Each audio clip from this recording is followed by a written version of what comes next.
আসসালামু আলাইকুম।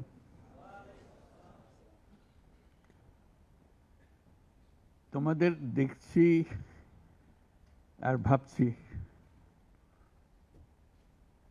কি একটা স্বপ্ন আমাদের সবার সামনে, তোমাদের সামনে, জাতির সামনে তোমরা নিয়ে এসছো। প্রথম শুরুতেই আমরা যারা শহীদ হয়েছে তাদের কথা স্মরণ করি। যারা শহীদ হয়েছে তারা চলে গেছে, এবং তোমাদের দিকে তাকাচ্ছিলাম, ভাবছিলাম তোমরাও শহীদ হয়ে যেতে পারতে। এটা শুধু ভাগ্যের খেলা, তুমি এদিকে রয়ে গেছো, শহীদ দিকে চলে গেছে। আজকে তারা আমাদের সঙ্গে বসতে পারত,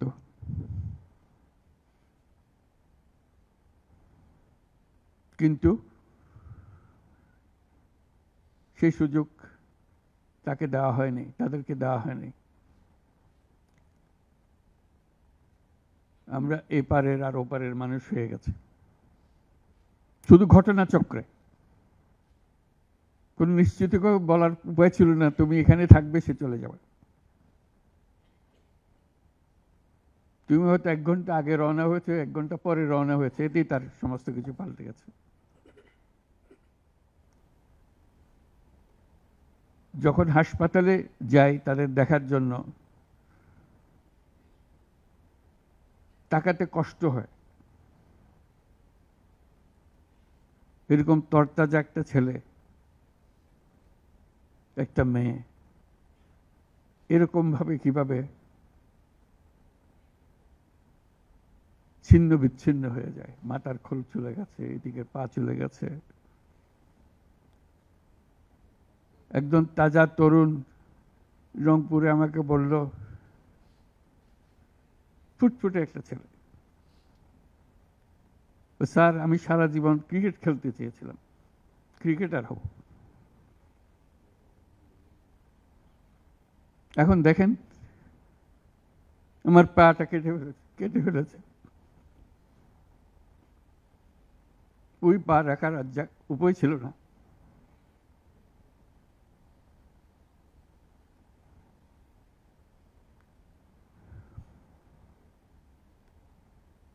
সে আমাকে জিজ্ঞেস করে, স্যার আমি ক্রিকেট খেলবো কি করে?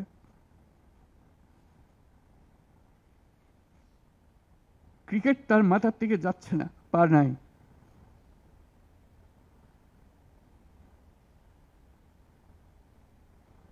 যতবার দেখি ততবার মনের সামনে প্রশ্ন জাগে। এটাই আমরা বাংলাদেশ বানিয়েছিলাম, যেহেতুগুলো তাজা প্রাণ তাদেরকে ছেড়ে চলে যেতে হয়েছে।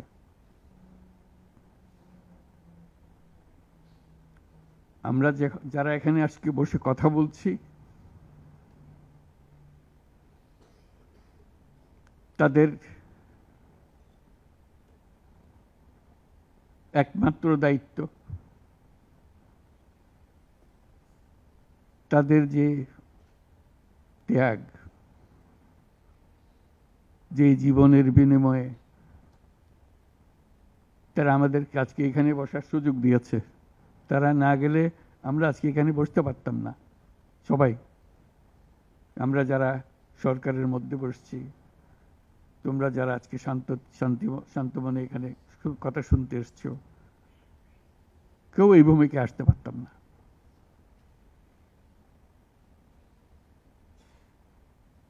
কালকে একটা হাসপাতালে গেলাম, আবার সেই দৃশ্য,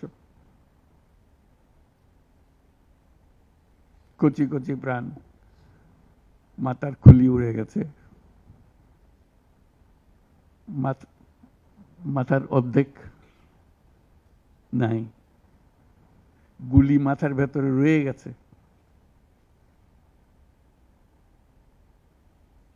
একজন, এটা রংপুরের হাসপাতালের দৃশ্য, একটা এক্স-রে দেখালো,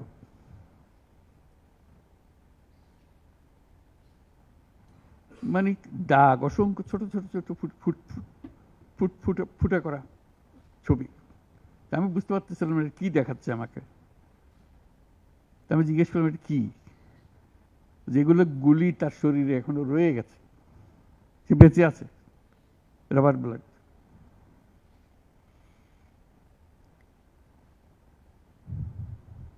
যতবার দেখি, যতবার শুনি,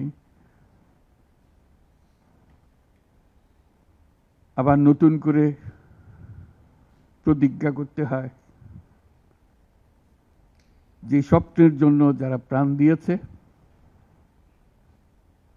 সেই স্বপ্নকে আমরা বাস্তবায়ন করবই। এটার থেকে আমাদের বেরিয়ে যাবার কোনো উপায় নেই। আমাদের যোগ্যতা না থাকতে পারে, আমাদের ক্ষমতা না থাকতে পারে, কিন্তু আমাদের প্রতিজ্ঞা রইল আমরা এটা করব।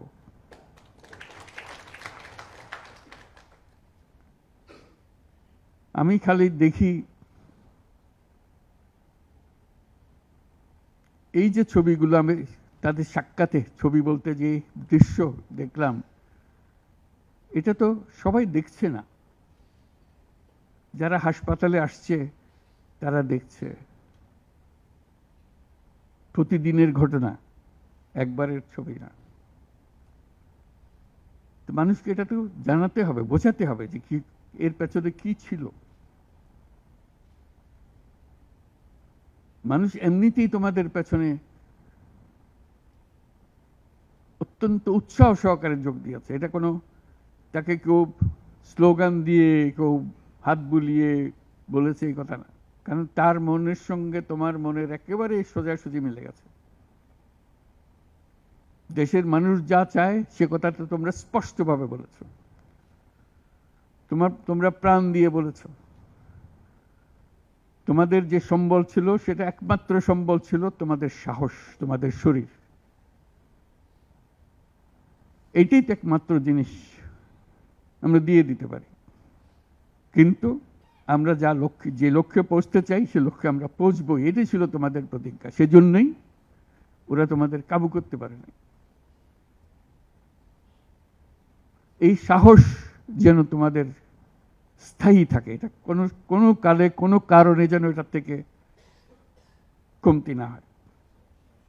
এর আগামীতে যাত্রা দুরূহ, এটা সহজ কাজ না। এই যে বারে বারে আমরা বলছি, তোমরা বলছো এত বছরের জঞ্জাল, যে আমাদের পায়ে এত বছরের শৃঙ্খলা পুড়িয়ে দেওয়া হয়েছে, শৃঙ্খল পুড়িয়ে দেওয়া হয়েছে। সেই মাথার ভেতরে যে শৃঙ্খল বেঁধে দিয়েছে,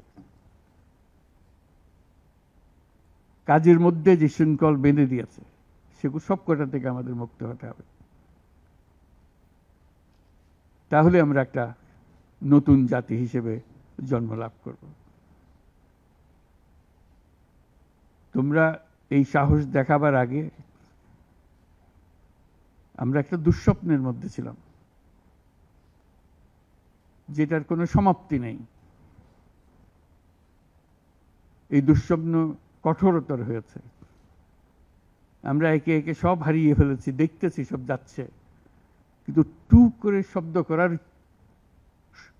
সাহস আমাদের হচ্ছিল না। সবাই মেনে নিচ্ছিল যে যেভাবে হোক কোনো রকমের সামাল দিয়ে চলা, যতটুকু না হলে নয় সেটুকু করে দেওয়া, তবু জীবনটা কাটিয়ে দেওয়া। এটাকে উল্টে দেওয়ার কথা কেউ চিন্তা করে নাই। এটাই ছিল আমাদের দুঃস্বপ্ন। আমাদের হাত পা ছিল অবশ। এই দীর্ঘ 16 বছরের দুঃস্বপ্নের মাঝখান দিয়ে হঠাৎ করে তোমরা আওয়াজ তুললে, না আমরা জেগে উঠবো, এই দুঃস্বপ্নের ভেতরে থাকবো না। যে সাহস তোমরা দেখালে, যে ত্যাগ তোমরা করলে, হঠাৎ জাতি দুঃস্বপ্ন থেকে জেগে গেল, দেখে দেখি আরে সব তো আমাদের হাতের বাইরে চলে গিয়েছিল, আমাদের চিন্তার বাইরে চলে গিয়েছিল, এখন আমরা আবার সোজা হয়ে দাঁড়াবো। এই দুঃস্বপ্ন ভেঙে দেওয়ার যে সাহস তোমরা দেখিয়েছ, তার জন্য সারা জাতি তোমাদের কাছে কৃতজ্ঞ। আমাদের চেষ্টা হলো সে জেগে ওঠা জাতিকে নতুন স্বপ্নের দিকে নিয়ে যাওয়া, যে স্বপ্ন তোমরা দেখিয়েছ। যখনই এই অফিসে আসি, তোমরাও ঢুকেছ, চেহারাটা দেখলেই মনে পড়ে তোমাদের একটা ছবি, কিলবিল করছে ছেলেরা এর ছাদে, এর ওখানে, প্রতি জায়গাতে দখল করছে এই অফিস। মনে পড়ে যে ওরাই তো এই অফিস আমাদের জন্য মুক্ত করে দিয়েছে, আমরা আজকে ঢুকতেছি, তোমরাও ঢুকলে আজকে এখানে। তবে এই অফিস আর সেই অফিস নয়, আমরা নতুন বাংলাদেশের অফিস এটা করেছি। নতুন বাংলাদেশ গড়ার জন্য আমরা এখানে এসেছি, সেটা যেন সবাই মিলে আমরা করতে পারি। দেয়ালের যে লেখাগুলো যখনই দেখি অবাক লাগে, এত কথা কিভাবে এদের মনে আসলো।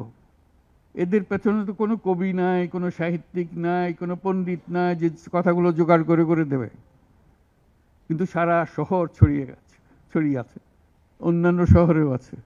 প্রতিটি কথা অত্যন্ত মূল্যবান, ছোট্ট কথা, ছোট্ট ছবি, অত্যন্ত মূল্যবান। আমি প্রথম দু একদিন দেখার পরে বললো যে এইগুলো তো কদিন পরে হারিয়ে যাবে। তাড়াতাড়ি যারা পরিচিত আছে তাদের বললাম এগুলো সব ছবি তুলে রাখো, এগুলো হারিয়ে যাবে। ঢাকা শহরের যত দেওয়াল আছে সব দেওয়ালের ছবি তারা সংগ্রহ করে রেখেছে। একজন আকবরী একটা বই বানিয়ে ফেলেছে ধরে রাখার জন্য, এই মুহূর্ত যেটা হয়ে গেছে সেটা যেন হারিয়ে না যায়। এই বই এখন প্রকাশিত হবে, যারা দেখে নাই, যারা দেখার সুযোগ পায় নাই, দূরে আছে, তাদেরকে যেন আমরা দেখাতে পারি আমাদের ছেলেরা কি করেছে, আমাদের মেয়েরা কি করেছে। তাদের তুলি কেনার পয়সা ছিল না, দোকানদারকে বলছে আমার একটা তুলি কিনে দেন, আমার একটু রং কিনে দেন। ওই তুলি দিয়ে, রং দিয়ে তারা এগুলো বানিয়েছে। সেই ছবিগুলো, সেই কার্টুনগুলো বই আকারে যাতে প্রকাশ করে। এবং আমি এখন আমাদের দূতাবাসগুলোকে বলছি, এটা তো আমরা দেখছি এখানে, তোমরা কি করছো, এই ছবিগুলোর অন্তত একটা প্রদর্শনী করো, দুনিয়ার লোকজনকে জানাও আমাদের ছেলে মেয়েরা কি করলো। প্রত্যেক দূতাবাসে যাতে করে আমাদের এই দেয়ালের ছবি, আমাদের এই ভিডিও, যারা যে যত আন্দোলনের যে ছবিগুলো, ভিডিওগুলো দেখানোর জন্য।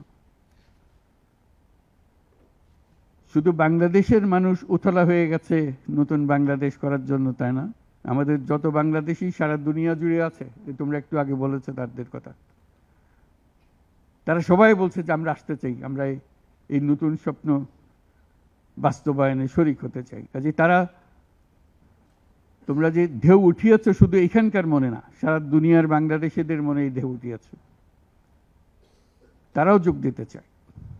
যারা বাংলাদেশি নয়, অন্যান্য দেশের তরুণরা, তারা বলছে আমরাও দেখতে চাই, কারণ আমাদের দেশেও এরকম দরকার। কাজে এটা কোনো সীমাবদ্ধ নয় যে বাংলাদেশের মনের মধ্যে তোমরা প্রচন্ড ঢেউ জাগিয়ে দিয়েছ, প্রচন্ড স্বপ্ন জাগিয়ে দিয়েছ, তোমরা সারা পৃথিবীর তরুণকে জাগিয়ে দিয়েছ।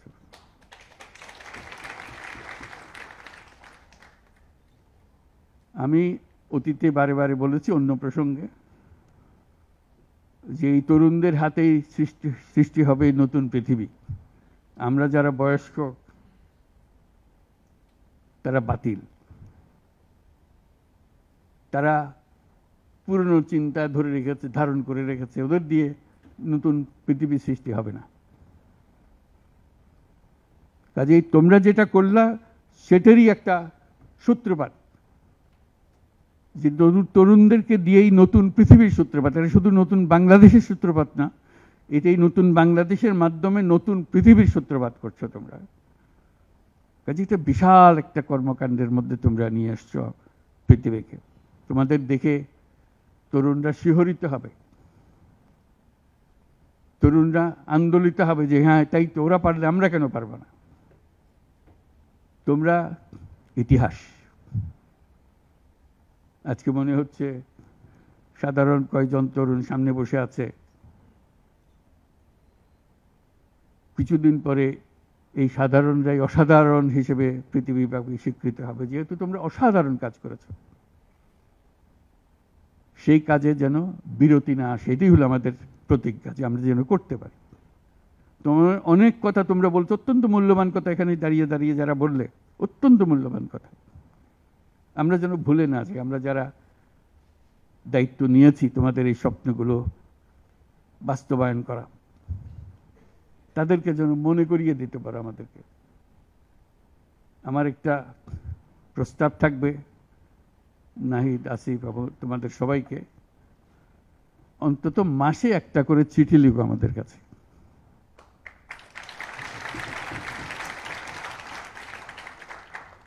শুধু স্মরণ করিয়ে দেওয়ার জন্য এটা বাকি রয়ে গেল, এটা ঠিক হলো না। কারণ আমরা হয়তো অনেক সময় মাথার থেকে ছুটে যাবে, যেহেতু তোমরা যেভাবে দেখে এসছো আমরা সেভাবে দেখতে জানি না। সেই জানানটা দেওয়ার জন্য আমাদেরকে গুঁতো দিতে হবে, স্মরণ করিয়ে দিতে হবে, যাতে করে আমরা এটার থেকে বিচ্যুত হয়ে যেতে না পারি।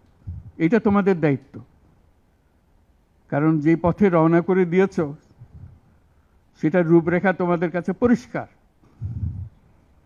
আমরা হয়তো কিছুটা বুঝেছি, কিছুটা অন্যভাবে বুঝেছি, এরকম যেন না হয়।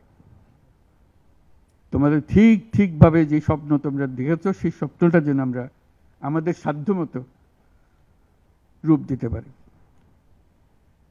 বহু লোক বসে আছে যারা এই দুঃস্বপ্ন থেকে আমরা জেগে ওঠার কারণে তারা দিশেহারা হয়ে গেছে। একদিন চুপচাপ শুয়ে শুয়ে দুঃস্বপ্নের মধ্যে এরা ছিল, দুঃস্বপ্ন দেখছিল, আমরা শান্ত আনন্দ সহকারে লুটপাট করে যাচ্ছিলাম, হঠাৎ করে গোলমাল হয়ে গেল। তারা কি চুপচাপ বসে থাকবে? মোটেই না। খুব চেষ্টা করবে আবার তোমাদেরকে দুঃস্বপ্নের মধ্যে যাতে ঢুকিয়ে দেওয়া যায়, তারা শান্তমতে আবার শান্তিতে আবার তাদের রাজত্ব চালাতে পারে। তারা চেষ্টার ত্রুটি করবে না। কাজে যে কাজ শুরু করেছো, এই কাজ সমাপ্ত না হওয়া পর্যন্ত এর থেকে বেরিয়ে যেও না, তাহলে সব নষ্ট। বাংলাদেশ এই যে বললো, আমি বলছিলাম 16 বছর, বললো 53 বছর। বাংলাদেশের জন্ম থেকে আজ পর্যন্ত এই সুযোগ আর আসে নাই, যে সুযোগ তোমরা আমাদের হাতে তুলে দেবে। এই সুযোগ যেন হাতছাড়া না হয়। এই সুযোগ হাতছাড়া হলে বাংলাদেশের আর কোনো ভবিষ্যৎ থাকবে না। এটা কোনো আর দেশ, এটা কোনো রাষ্ট্র আর থাকবে না। কাজে এটা যেন শুধু রাষ্ট্র নয়, পৃথিবীর সম্মানিত রাষ্ট্র হিসেবে প্রতিষ্ঠিত হতে পারে, যেহেতু তরুণরা এটার হাল ধরেছে। এই কারণেই এটা ভিন্ন, এই কারণে এটা ইউনিক, অনন্য। এই অনন্য একটা দেশ আমরা তৈরি করতে চাই। মানুষ এসে এটা, দুনিয়ার মানুষ এটা এসে দেখে যাবে, তোমাদের কাছে শিখতে আসবে, তোমাদেরকে নিয়ে যাবে। আমাদেরকে বলো কি মন্ত্র দিয়ে তোমরা এটা করেছো, এই মন্ত্রটা তারা শিখতে আসবে। সে মন্ত্র হয়তো তোমরাও টের পাচ্ছ না, এই কি মন্ত্রটা কিভাবে আসলো, কিন্তু একটা বিরাট মন্ত্র তোমরা আবিষ্কার করছো। এই মন্ত্রকে ধরে রাখবে। এই মন্ত্র যদি শিথিল হয়ে যায়, আমাদের কপালে অশেষ দুঃখ। সেই দুঃখ যেন আমাদেরকে দেখতে না হয়। তোমাদেরকে অভিনন্দন। তোমরা নিজ নিজ চিন্তায় অনড় থাকো। যে যত পরামর্শ দেয় এটার থেকে বেরিয়ে আসার, এই পরামর্শ তোমরা গ্রহণ করো না। তোমাদের চিন্তায় স্বচ্ছ, তোমাদের চিন্তায় সঠিক, এটা মুঠো থেকে ছাড়বে না, হাত থেকে ছাড়বে না, এবং আমাদেরকে স্মরণ করিয়ে দেবে যদি আমরা এটার, এই স্বপ্নের থেকে দূরে সরার কোনো কাজ করে ফেলে। আমাদের কারো কোনো ইচ্ছা নাই এই স্বপ্ন বাইরে যাওয়ার, এই স্বপ্ন বাস্তবায়ন করাই আমাদের সার্বক্ষণিক কাজ। তবে ভুলক্রমে যদি আমরা সীমা অতিক্রম করি কোথাও, আমাদেরকে সঙ্গে সঙ্গে জানিয়ে রাখবে। আজকে এই শপথ নিয়ে আমরা আজকের এই সবাই একত্র হলাম। সবাই যারা আজকে উপস্থিত হতে পারে নাই তাদেরকেও এই সংবাদ জানিয়ে দিও যে আমরা একযোগে একসঙ্গে এই কাজে নামলাম এবং এটাকে ইনশাল্লাহ এটাকে সফল করব। ধন্যবাদ সবাইকে।